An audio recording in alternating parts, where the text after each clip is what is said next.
Mis apreciados hermanos y mis apreciados amigos, reciban un cordial saludo de bienvenida aquí a esta emisión de tu programa Reflexiones de la Biblia por BioChannel, tu canal.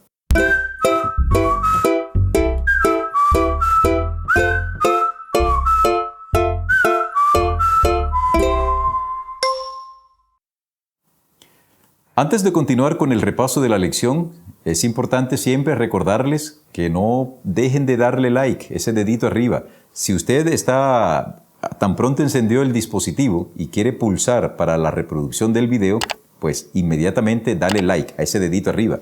Suscríbete si no te has suscrito, comparte con otras personas, aquellos que consideren que quieren darle unas gracias, un apoyo al ministerio que estamos desarrollando, siéntanse en perfecta libertad. Aquellos que quieran unirse a la comunidad, ustedes tienen un botoncito allí, pueden también hacerlo y encontrarán allí una guía de lo que ustedes pueden hacer. Estamos agradecidos a Dios también porque pudimos realizar el en vivo el viernes pasado. Eso fue una bendición y nos sentimos realmente muy agradecidos a nuestro Padre Celestial. Vamos a dar inicio a este repaso utilizando un mecanismo que es vital para que podamos entender la palabra de Dios, la oración. Oremos. Mi Dios y mi Padre, muchas gracias por darnos la oportunidad de estudiar a esta hora de la mañana tu santa palabra. Gracias por el tema que nos han propuesto y permite que lo podamos entender, vivir, aplicarlo y compartirlo. Lo pedimos en el nombre de Jesús. Amén. Hoy es domingo 18 de septiembre y el título de la lección es Los primeros días. ¿Los primeros días de quién? Pues el autor de la lección nos dice que el título de la lección general para esta semana es Cristo en el crisol. Y llama la atención que en los primeros días de la vida de Cristo, también Cristo padeció cosas. Antes de entrar en el análisis propio de la lección, que no me detengo mucho en ello, ustedes ya lo saben porque el texto está allí, voy a compartir un aspecto cristológico.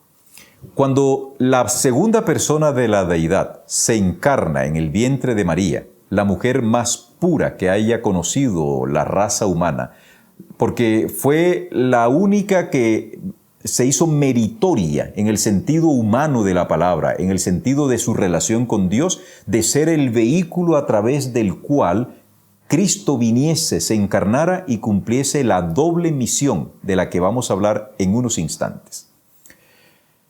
¿Qué ocurrió? Antes de la encarnación de Cristo, ese ser divino, que nosotros hoy lo llamamos Jesús, pero que en el Antiguo Testamento no se llamaba Jesús, sino que se representaba, que se presentaba bajo la figura, bajo la forma de un ángel, existía desde la eternidad porque era y es Dios. En el Antiguo Testamento, el ser que nosotros hoy conocemos como Jesús no existía. Existía la segunda persona de la deidad que se presentaba delante de los ángeles y delante de los hombres bajo la forma, bajo la figura del ángel de Jehová.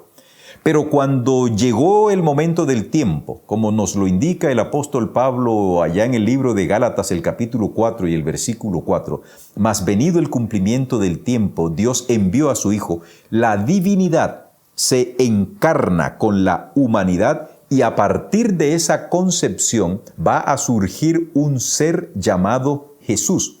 El nombre de Jesús le es puesto por el mismo Dios. Yo quiero ir despacito en este tema. En ese momento surge un ser que es el único en todo el universo que tiene dos naturalezas unidas al mismo tiempo, a saber, la divina y la humana. Es el único ser en todo el universo que tiene dos naturalezas que perviven, que coexisten en un solo cuerpo. Y ese ser se llama nuestro Señor Jesucristo. Cuando Jesucristo nace, por supuesto que Él nace en un ambiente humano. Habían pasado más de 4000 años desde que el hombre había pecado. María, su madre, su piadosa y virtuosa madre, tan pronto supo de parte del ángel Gabriel que iba a tener el privilegio, el altísimo honor de ser la madre de Jesús, la madre del Hijo de Dios, según la carne, Y hago un paréntesis aquí. ¿Por qué hago énfasis en según la carne? Porque dentro de la teología católica se utiliza una especie de silogismo. Un silogismo es la unión de varias premisas, una premisa mayor, una premisa menor y la conclusión. Dentro de la teología católica se utiliza el siguiente silogismo aristotélico, a saber, Jesús es Dios, eso es verdad. María, madre de Jesús, según la carne, eso es verdad. Por consiguiente, María, madre de Dios. Si notan el silogismo, repito, Jesús es Dios, incuestionable. María, madre de Jesús, según la carne. Por lo tanto, María, madre de Dios.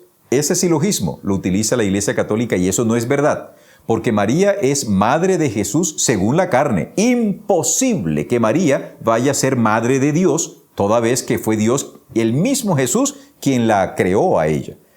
Cerremos el paréntesis. Entonces, encontramos que una vez que María se da cuenta que está embarazada de ese ser maravilloso que se llamará Jesús, comienza una serie de preparativos en ella misma. Y cuando el niño Jesús nace, los mismos ángeles vienen a decirle a la humanidad entera, en ese caso representados en los pastores, en los humildes pastores que pastoreaban en las colinas de Belén, que había nacido el Redentor del mundo. María le dio a Jesús la mayor, mejor y más esmerada educación. Le enseñó a leer.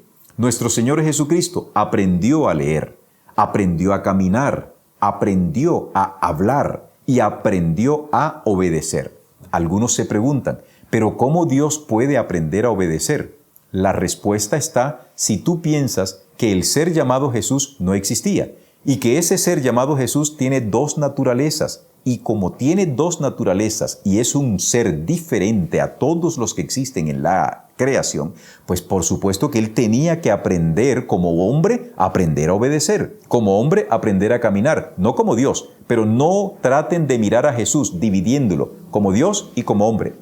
Cometemos un error. La mejor forma de entender la naturaleza de Jesús es siempre tomándola como una sola, a pesar de que a veces la naturaleza divina aparece en algunos momentos, pero siempre debemos entenderlo como la naturaleza de Jesús unida.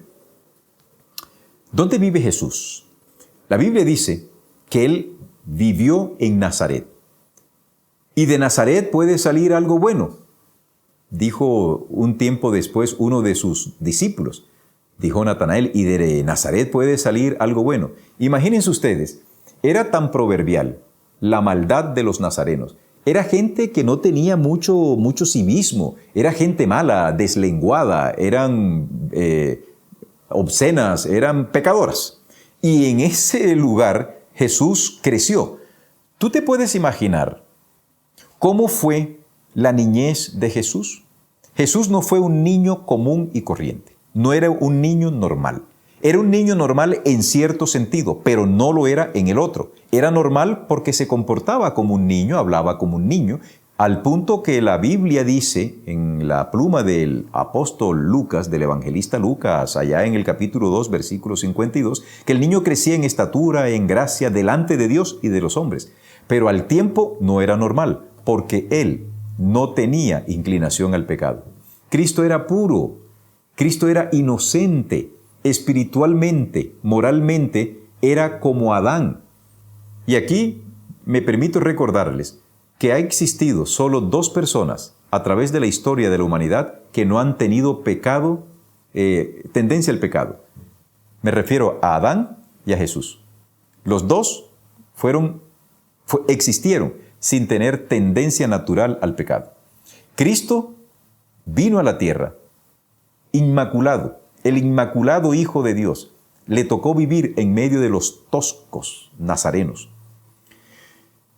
Me intento pensar cómo sería la vida de Jesús a los 7 años, que a lo mejor tenía ganas de jugar, pero los compañeritos eran rudos. Eso lo ofendía a él, no porque los niñitos hicieran algo intencionalmente malo, sino porque su naturaleza pura, su naturaleza era tan perfecta, tan ingenua, tan tierna, que no podía comprender el comportamiento de esos chiquillos y lo afectaban, a partir de ese momento Cristo entra en su propio crisol. A él, sus propios medios hermanos, los hijos de José, no lo entendían. La gente lo rechazaba porque veían que era un niño tan puro, tan tierno, que a lo mejor le decían, no te juntes con ese niñito, ay, no, ese niñito no sabemos por qué es así tan raro. Pero Jesús nunca se comportó mal. Oh queridos, no es lo mismo para nosotros que estamos completamente habituados al pecado, a la maldad, porque de nosotros fluye la maldad. Nosotros somos como un terreno. Si no le hacemos nada, ese terreno se llena de las peores malezas, hasta que finalmente se vuelve una maraña impenetrable. La obra del Espíritu Santo es la que impide que esas malas semillas, que esas malas hierbas germinen en el corazón espiritual de nosotros. Porque de lo contrario, la tendencia de nosotros es siempre hacia el mal, siempre hacia el pecado. Por eso, en los primeros días de la vida de Jesús, fue muy difícil. Él sufrió y sin embargo se mantuvo impecable. Nunca Jesús cometió un error, jamás cometió un pecado, nunca se enojó. Muchas veces Él se daba el pan a un hambriento, muchas veces las escasas platitas que Él conseguía se la daba a una persona necesitada y nadie que entraba en contacto con Él podía salir de su presencia malhumorada, porque siempre en Jesús había una sonrisa o había una buena disposición para hacer las cosas. Sin duda fue una tortura para Jesús tener que vivir en medio de un mundo tan lleno de maldad y de pecado. ¿No te parece a ti, mi querido amigo, que debemos ser más sensibles a las cosas de Dios? ¿No te parece que quisiera Dios en esta hora que en vez de convertirnos en un corazón duro, en un hombre, en una mujer o en un niño obcecado, terco, nos pudiésemos sensibilizar como lo era Jesús, para que pudiésemos tener un poquito de más empatía y de simpatía con la raza humana? Hay mucho dolor a nuestro lado. Capaz que tú mismo estés sufriendo un dolor. Yo mismo puedo estar atravesando un momento de tristeza, de debilidad, un momento de dolor espiritual, de dolor emocional o social. Pero, ¿qué hacemos nosotros? ¿Vamos entonces a despegarnos de los brazos de nuestro Dios? No. ¿Vamos a volvernos insensibles entonces a lo que otro prójimo está sufriendo? Tampoco. Ojalá y pudiésemos también reproducir en nosotros ese alto grado de sensibilidad y de humanidad que Cristo tenía. Que en este día, el primer día de la semana, el primer día de trabajo laboral, puedas tú pedirle al Dios del cielo que te dé la misma actitud de nuestro Señor Jesucristo. Como dice un himno, dame el ánimo de Cristo, dame el ánimo de Cristo, hazme santo, justo y fiel, ande yo con Cristo siempre, porque mi justicia es Él. Que Dios te bendiga y que en este día la gloria del Altísimo llene tu ser y salgas a cumplir tus responsabilidades con la confianza puesta en aquel que nunca te abandonará. Ese es mi deseo, esa es mi oración para ti, para tu familia, de todo corazón. Bendiciones.